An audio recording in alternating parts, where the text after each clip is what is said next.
Buenos días, mi nombre es Vanessa Black, soy abogada de inmigración y el tema que voy a tocar hoy durante este video es cómo afecta a una persona que ya tenía una petición familiar pendiente cuando entra a proceso de deportación. ¿Ok? So, se me ocurrió utilizar este whiteboard para ayudar visualmente a cómo son los pasos de cada tipo de caso. Yo soy una persona muy visual, si no lo veo escrito en una lista se me olvida, así que aquí, ojalá que esto también les ayude a ustedes a entender un poquito paso por paso cómo es que avanza un caso de proceso consular.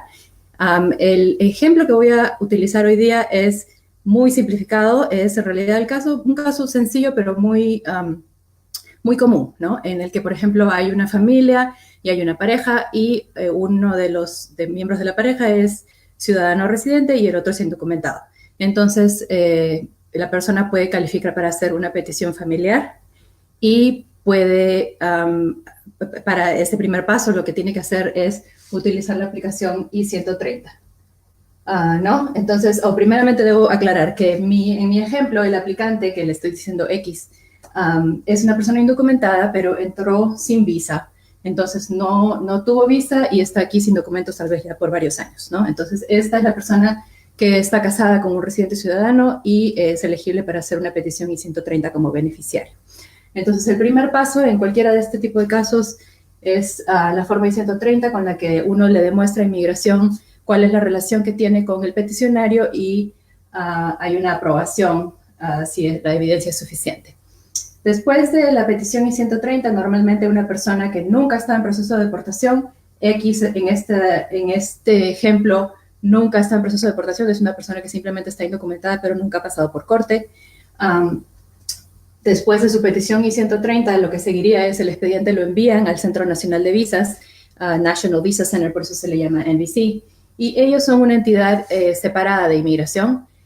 Su trabajo es coordinar con los consulados de todo el mundo para hacer las citas consulares, y entonces el Centro Nacional de Visas compila documentos financieros, documentos básicos, actas de nacimiento, y hace un cuestionario muy detallado sobre direcciones y trabajos y familia y todo eso lo compilan ellos para preparárselo al consulado, ¿no?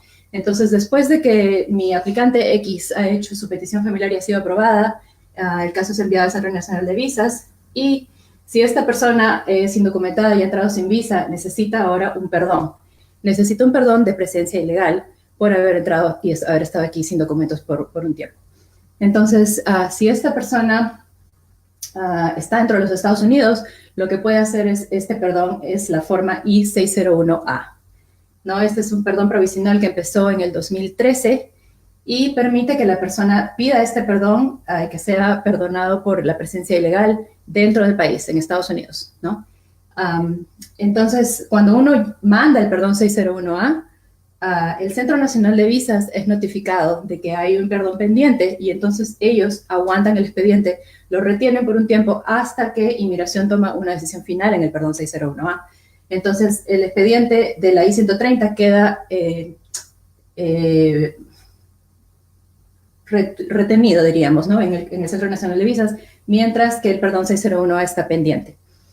Una vez que ya hay una aprobación en el perdón 601A, el Centro Nacional de Visas deja ir el expediente al consulado que le toque, ¿no? Dependiendo de qué país está usted, le va a tocar su cita en el consulado y entonces usted sale del país y atiende a una cita consular con un oficial que va a decidir al final su residencia. Pero en el momento en el que usted llega a este punto que ya viene siendo el último punto de su caso, ya está usted aprobado en la petición familiar, está aprobado en el perdón, y entonces usted está simplemente yendo a su cita a culminar su proceso. Y hay otros trámites administrativos que hay que ir una vez que ya se ha salido del país. Por ejemplo, hay que ir a hacer un examen médico, hay que hacer huellas, hay que sacar una carta de antecedentes penales, pero son trámites que se pueden hacer en el transcurso de una semana más o menos. Entonces, la mayoría de mis clientes, cuando van con ya todo aprobado a la cita, salen más o menos entre 1 y 2 semanas, es lo normal, ¿no? A menos de que haya algún problema en el consulado, si es que el oficial encontrara una razón adicional para poder tratar de negarle el caso, o si hay problemas en el examen médico. Pueden haber algunos otros retrasos ahí, pero lo normal cuando es un caso limpio es que este tipo de caso salga al consulado y fuera del país, más o menos le tocaría estar a esta persona entre 1 y 2 semanas. ¿No? Al cabo de estas semanas que terminó con todos sus trámites y recoge su visa del consulado, ya puede regresar al país, la familia está feliz, reunificada, y su pariente indocumentado ahora es residente permanente del país. Entonces, ahora comienzan los contrastes, ¿no? ¿Cómo es que cambia esto si X, mi ejemplo, entra en proceso de deportación? Ahora, para este ejemplo, lo que hemos dicho es que este aplicante ya tenía una petición familiar pendiente, ¿no es cierto? Entonces, ya había llenado su I-130 él también. Entrar en proceso de deportación no genera automáticamente que la persona le niegue la petición I-130, ¿no? Simplemente que es posible que inmigración va a poner más escrutinio en esa relación, sobre todo si es una relación de matrimonio, porque ya hay un proceso de deportación pendiente, ¿no? Pero no en realidad influye mucho en la petición I-130 que uno esté en proceso de deportación. Simplemente lo puede dificultar un poco más, pero no lo hace inelegible a uno de que le aprueben la petición I-130. ¿Ok? Ahora, permítanme que acomode esto aquí. Ahí estamos mejor. Ok, so después de la petición I-130 y le aprueban esto, igual también pasa el expediente al Centro Nacional de Visas y ellos hacen la misma compilación de documentos, pero en esta situación usted ya no es elegible para poder hacer el perdón 601A. La razón es porque para poder hacer un perdón 601A, uno no puede haber estado nunca en proceso de deportación o el proceso de deportación tiene que haber estado completamente culminado y terminado con un juez, o tiene que haber tenido el proceso de deportación cerrado administrativamente. El cierre administrativo es una herramienta que utilizaban los jueces de inmigración para poder manejar cuántos casos tenían activos, ¿no? Entonces, un juez de inmigración tenía anteriormente la potestad de decidir qué casos a él le parecían urgentes, ¿no? Prioridades. Entonces, obviamente, casos con récords criminales severos o deportaciones o un caso más complicado. Normalmente los jueces estaban más interesados en ponerle fuerza a esas audiencias y le ponían prioridad a esas audiencias. Y la gente con casos limpios o que tenía otras avenidas para la residencia, esa gente se beneficiaba con el cierre administrativo, porque el juez decidía, este caso no es una prioridad, lo podemos archivar.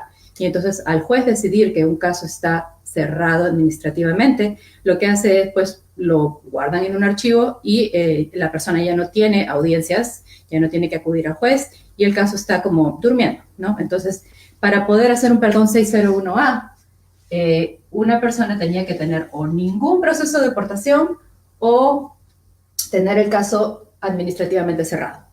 Lo que ha pasado ahora es que el presidente Trump, y bueno, él no directamente, pero la agencia que corresponde le ha quitado el poder a los jueces de inmigración para decidir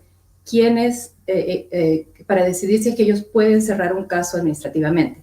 Simplemente los jueces de inmigración ahora ya no pueden cerrar un caso administrativamente, ¿no? Es mucho más dificultoso para ellos, están bajo una presión altísima ellos también de generar más deportaciones, porque eso es lo que quiere ver esta administración, ¿no? Entonces, al impedir que un juez pueda cerrar un caso administrativamente, lo que han hecho es simplemente le han quitado la oportunidad a X de poder hacer el perdón 601A, ¿no? Entonces, ahora ya no puede hacerlo porque ya su caso no está cerrado administrativamente, está activo.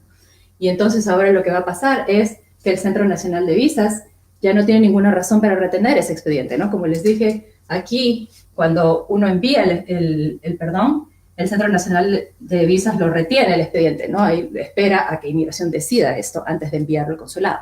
Pero en esta situación, como la persona ya no califica para el perdón 601A, el Centro Nacional de Visas ya no tiene para qué retener el expediente, entonces simplemente lo envía al consulado.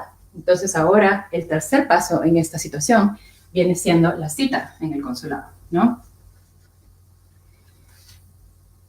Y ahora su cita depende de qué país es usted, pero todas estas citas estamos hablando que son citas consulares fuera del país, ¿no? Entonces usted está estando X en esta situación y ya habiendo llegado a la aprobación de la I-130, ahora le toca salir del país a la cita en el consulado. Pero él no puede irse porque tiene un proceso de deportación.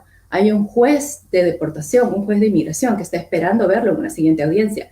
Y si una persona se va del país sin haber obtenido una decisión final de un juez, se está autodeportando. Eso es una deportación en ausencia y genera muchos problemas. Definitivamente es algo que no se recomienda, ¿no? Usted tiene que acudir a sus audiencias en todo momento y entonces lo que va a pasar aquí es que usted tiene que salir al consulado, pero no puede irse porque está en proceso de deportación. Entonces, lo que tiene que hacer es pedirle al juez que lo deje salir con una salida voluntaria. Y eso va a depender pues mucho de la situación específica de su caso y de su abogado también, ¿no? De la estrategia legal que él puede utilizar para poder obtener una salida voluntaria para usted. Pero con suerte, en la mejor de las situaciones, en la manera en la que yo proceso estos casos, lo ideal es tratar de conseguir que el juez le otorgue la salida voluntaria a la persona cercana a la cita del consulado, ¿no? Más o menos como por aquí, después de la aprobación de la I-130 y de que el Centro Nacional de Visas haya ya procesado sus documentos financieros, aproximadamente por aquí hay que pedir la salida voluntaria. Y entonces usted puede ya irse del país habiendo terminado su proceso de deportación con autorización del juez. En una salida voluntaria, el juez le da una fecha límite en la que usted tiene que salir del país y mientras usted se vaya antes de esa fecha, usted ha cumplido y está todo correcto con el juez de inmigración, ¿no? Pero ahora, ¿qué ha pasado? Usted está fuera del país, ¿no? Y tiene que ir a su cita. Entonces, atiende usted a su cita consular y que el oficial consular durante la entrevista va a ver que usted ha estado viviendo en Estados Unidos, ha estado aquí sin documentos, entró sin visa y entonces le va a negar el caso, ¿no? Y no tiene él otra opción en realidad porque un oficial consular mirando una descripción así es correcto que le niegue el caso porque usted no está perdonado, todavía no lo han perdonado. Usted no llegó a hacer su perdón 601A. Entonces usted ha tenido que salir del país antes de que lo perdone. Si se dan cuenta aquí, el punto 3, el punto 4 está en el 3, ¿no? Hay una cruce ahí de cómo debió haberse desarrollado este caso por el problema de haber estado en proceso de deportación. Entonces, ahora usted atiende a su cita en el consulado. El oficial consular le dice, no puede usted regresar a Estados Unidos, le tiene que negar la residencia por haber estado anteriormente en los Estados Unidos sin documentos. Entonces, el oficial consular le da una hoja azul en la que dice que usted está negado y la única manera en la que usted podría obtener residencia es si envía un perdón, pero este perdón es el I-601. Y notarán la similaridad de los números es porque es el mismo estándar en realidad. Los dos perdones son perdones de sufrimiento, perdones en los que uno tiene que documentarle a inmigración que su esposa o su padre o su madre va a sufrir de manera extrema, sufrimiento emocional, sufrimiento financiero, médico, circunstancias especiales de la casa. Eso todo va documentado en un perdón 601A, o perdón, bueno, los dos en realidad, 601 y 601A. Pero la dificultad con esta situación es que usted ya está fuera del país. Y entonces, ¿cuánto es lo que tarda más o menos inmigración en decidir un perdón 601? Están tardando aproximadamente 2 años. 2 años es lo que está tardando inmigración más o menos en decidir esta parte del proceso. Y eso es, pues, si es que estamos hablando de que usted estaba listo con todos los documentos no listos para enviar y todo firmado y ya tenía el abogado listo con el argumento que iba a hacer, ¿no? Entonces, el retraso y la separación es donde vemos la dificultad más grande, ¿no? Porque cambiamos de estar fuera del país en un par de semanas a un par de años y esto causa un sufrimiento terrible en la familia, las dificultades financieras y emocionales. Cada vez que hemos visto esta situación, pues siempre es una inestabilidad para los niños y es definitivamente algo muy problemático para una persona que ya estaba encaminada a comenzar con un proceso de deportación que ahora le va a dificultar el caso de todas estas maneras, ¿no? Entonces, ahora, además de esto, hay otros factores que pueden influir cómo se dificulta esto, ¿no? Además de la separación de 2 años, que es obviamente muy triste y difícil, también va a depender que este caso se desarrolle de esta manera, que el juez le otorgue la salida voluntaria, ¿no? Porque ¿qué pasaría si el juez dice que no? Si no le da una salida voluntaria y en lugar de una salida voluntaria le da una deportación. Las deportaciones son por 10 años. Entonces, en lugar de tener esto, ahora usted tiene una deportación de 10 años.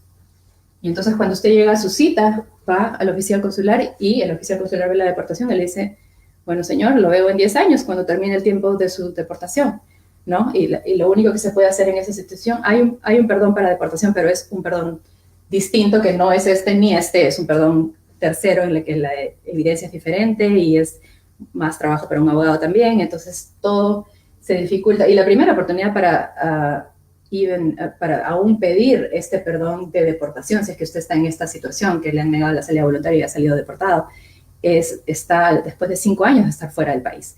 Entonces estamos hablando de más tiempo fuera del país y más separación, ¿no? Ahora, si usted estaba, por ejemplo, el proceso de deportación comienza aquí, ¿no? Antes de que usted haya enviado su I-730, ¿no? Usted estaba en el paso 0, ni siquiera había llegado al paso 1, estaba en el 0, todavía no habían comenzado con la petición. Entonces, ¿ahora qué pasa? Pues se va a dificultar mucho más para usted, porque entre que junta los documentos, consigue su abogado, manda la petición familiar, para que le aprueben la petición familiar, llegue al Centro Nacional de Visas y usted esté en la situación óptima en esta circunstancia, que es poder salir del país más o menos cerca con la cita del consulado, va a estar mucho más difícil, porque usted todavía estaba aquí, ¿no? Ni siquiera había llegado a comenzar a enviar la petición familiar, y entonces ahora tiene que esperar el proceso de esto, y de ahí recién sería conveniente para usted salir a su cita. Pero el juez de deportación, el juez de inmigración, no tiene por qué observar cuándo es más conveniente para usted dejarlo salir del país, ¿no? El juez puede decidir o deportarlo o darle la salida voluntaria cuando él quiera. Y si no coincide eso con la aprobación de la petición familiar y la cita del consulado ya cercana, es mucho más dificultoso para usted también. Entonces, hay muchas cosas más que puedo describir aquí de cómo se puede dificultar esto aún más, pero me parece que la idea era compararle las dos situaciones de cómo se dificulta un caso que de una manera puede ser relativamente sencillo, son varios pasos y es bastante trabajo, pero se puede finalizar con una separación mínima de la familia, y de la otra manera cómo esto se complica, porque ahora usted no tiene solamente que contestarle a inmigración, sino también tiene un juez de inmigración que tiene usted que atender audiencias y tiene que juntar evidencia para él, y necesita representación legal ahí también. Entonces, obviamente, más trabajo para un abogado, más dinero para la familia de ustedes que tienen que pagar en costos de gobierno. Y pues es muy lamentable realmente cuando vemos que esto pasa, ¿no? Un caso que hubiera podido realizarse y finalizarse mucho más rápido se complica de esta manera, simplemente porque pues tuvo la mala suerte de caer en manos de inmigración. Y la verdad ahorita estamos viendo que ya ni siquiera a veces toma cometer un crimen, ¿no? Normalmente eso es lo más común, ¿no? Que lo arresta una persona, lo pasan a inmigración y ahora está en proceso de deportación. Pues ahora estamos viendo que realmente hasta las paradas de tráfico están resultando en este tipo de dificultades, ¿no? Se pasa uno una luz roja, se no vio el stop sign y ahora lo para un policía y ya tiene la oportunidad de verificar si usted tiene documentos o no, y llaman a ICE y le ponen un ICE hold, y entonces ahora entra el proceso de deportación. Aún hay gente que pues está teniendo la mala suerte de ser detenida, entonces esa gente que está detenida ni siquiera está en el punto 0, sino está en el -1, ¿no? Porque tienen que empezar con una audiencia de fianza. Primero tienen que pedir la fianza a un juez para que no estén detenidos mientras esperan todo este proceso para desarrollarse. Entonces, como ven, realmente no hay nada positivo que decir sobre entrar en proceso de deportación cuando uno tenía la opción de hacer su residencia de una manera fuera de corte, ¿no? Y entonces ese era mi objetivo hoy día, era tratar de visualizar las complicaciones que pueden venir para tratar de comunicarles la urgencia que ustedes deben tener en solucionar su situación migratoria, ¿no? Yo no sé, yo sé que hay gente que pues se le cruzan mil cosas, mil prioridades en la familia, pero esto debe ser muy importante para ustedes. No deben dejar pasar más meses y más años sin comenzar con un proceso de inmigración para ustedes. También la recomendación sería buscar un abogado licenciado, un experto en inmigración, que se encargue de esto todos los días, ¿no? Inmigración no se trata de llenar formularios. Las formas, todas estas están en internet. Usted va a uscis.gov, las encuentra todas por número. La I-130, todas estas están ahí, ¿no? Pero llenar los formularios no es practicar ley migratoria, ¿no? Un abogado tiene muchos años de entrenamiento y tiene que conocer todas las agencias del gobierno y cómo se relacionan y cómo coordinan la una con la otra para poder encontrar una mejor estrategia para el caso específico de usted. No, por eso le puse ahí en la pantalla que por favor me llamen a la oficina para un análisis personalizado de las circunstancias de usted, en qué parte de este proceso está, si su esposo o esposa es residente o es ciudadano, las cosas cambian un poco, y en qué parte de este proceso migratorio es que empieza la deportación, es lo que va realmente a determinar qué tanto se le dificultan las cosas a usted. Perdón. Entonces, recomendación número 1, consigan un abogado. Si es que no sabe usted cuáles son sus opciones migratorias ahorita, llámeme a la oficina, podemos hacer una consulta o busque cualquier otro abogado con buena reputación en esta área. Hay muchísimos abogados que hacen muy buen trabajo, pero usted se debe a sí mismo y se debe a su familia la tranquilidad de saber qué es lo que puede hacer usted, si es que tiene una solución o no, y si es que sí la tiene, de una vez. Recomendación número 2, moverse. Si usted es de esas personas que le gusta comenzar el año nuevo con una resolución, que sea obtener sus documentos en el 2019. Usted ya no espere más, hágalo de una vez. Y la tercera recomendación sería, pues estamos en fiestas, es momento de socializar, es momento de estar con la familia, a todos nos gusta tomar un trago, estar juntos, es normal, es humano, pero por favor no tomen. Los DUIs están a la orden del día, los policías están listos para hacer su trabajo realmente de tener gente que ha tomado, y eso le dificulta a usted muchísimo las cosas porque es bien difícil en este momento. Nosotros estamos aquí en Phoenix, Arizona, y estamos viendo que hay cero tolerancia con la gente que bebe y maneja, y es muy, muy difícil la fianza. La mayoría de jueces no quieren ni siquiera otorgar una fianza, ni siquiera por unas cantidades altas, a la gente que está arrestada con un DUI. Entonces, eso, por favor, recuérdenlo ahora mientras entramos a las fiestas. Y bueno, un saludo muy cordial. Muchas gracias a todos los que han visto este video, a los que han estado aquí tratando de entender un poquito más este conglomerado de información. Si les ha parecido útil esta información, por favor, les pido que compartan este video, envíenselo a cualquier persona que usted sabe que es indocumentada y que debe o está en proceso de buscar un abogado. Y bueno, los dejo con esto. Ojalá que les haya ayudado un poquito a entender cómo funciona ley migratoria en Estados Unidos, y estoy lista para cualquier pregunta. Voy a tratar de contestar sus comentarios y sus mensajes, que ya los estoy viendo, pero y si no los llego a contestar hoy día, por favor llámeme a la oficina, con gusto los atiendo ahí. ¿Ok? Muy feliz viernes y felices fiestas para todos.